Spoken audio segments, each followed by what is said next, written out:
មនកាយនឹងគោរពជំរាបសួរបងប្អូនដែលយល់តាមពុកម៉ែពីពីទាំងអស់គ្នាជាទីគោរពស្រឡាញ់រាប់អាន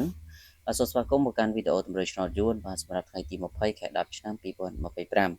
បងប្អូនសម្រាប់ថ្ងៃនេះផងដែរខ្ញុំបាទក៏បានធ្វើការរៀបចំបាននឹងធ្វើការសម្រាប់នៅទម្រើលេខដើម្បីចែកជូនទៅកាន់លោកយល់តាមបងប្អូន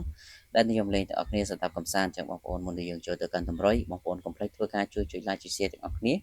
បាទដើម្បីទទួលបាននូវលាភសំណាងទាំងអស់គ្នាបាទអញ្ចឹងសម្រាប់ថ្ងៃទី20សម្រាប់ឆ្នោតយួនថ្មីយួនចាស់បាទថ្ងៃនេះយើងក៏មាននៅលេខ VIP បាទលេខតូចបាទដើម្បីពុកម៉ែជំនាញបាទយកទៅធ្វើការផ្សងសំណាងchoបងប្អូនដែលចង់បានគឺសូមធ្វើការត្រៀមប៊ីត្រៀមกระดาษដើម្បីធ្វើការកត់ចំណាំបាទអញ្ចឹងសម្រាប់ម៉ោង10សម្រាប់ឆ្នោតយួនថ្មីបាទសម្រាប់ព្រឹកនេះបាទបងប្អូនសូមធ្វើការលេងខ្ទង់6និងសូមធ្វើការលេងខ្ទង់7បាទចំពោះខ្ទង់6នេះសូមពុកម៉ែជំនាញបូក67 68លេង A B C D ហើយចំណែកខ្ទង់7គឺយើងយកចិត្តគាត់71សម្រាប់បងប្អូនលេងនៅម៉ោង10:35នាទីសម្រាប់ពុកម៉ែមីមីដែលចង់បានលេខពិសេសម៉ោង1កន្លះឆ្នោតយន្តថ្មីបងប្អូនយើងមានលេខពិសេស2គ្រាប់បាទឲ្យបងប្អូនយកទៅធ្វើការផ្សងសំណាងគឺយកទៅធ្វើការលេងទាំង4ពណ៌ A B C D រីឯសេវាគឺត្រឹមតែ50000រៀលទេបាទហើយសម្រាប់ម៉ោង4កន្លះឆ្នោតយន្តចាស់ក៏ដូចគ្នា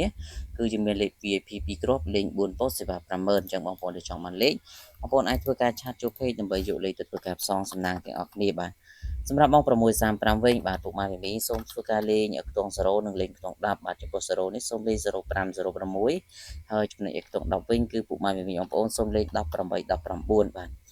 អញ្ចឹងពុកម៉ែមីមីបងប្អូនតែនេះគឺជាតម្រុយសម្រាប់ឆ្នោតយួនថ្ងៃទី20បាទអញ្ចឹងសម្រាប់ពុកម៉ែមីមីដែលចង់បានលេខពិសេសម៉ោង1កន្លះនិងម៉ោង4កន្លះបងប្អូនសូមធ្វើការឆាតចូល page ទាំងអស់គ្នាបាទសូមអរគុណនិងសូមគោរពលាជូនពរសំណាងល្អទាំងអស់គ្នា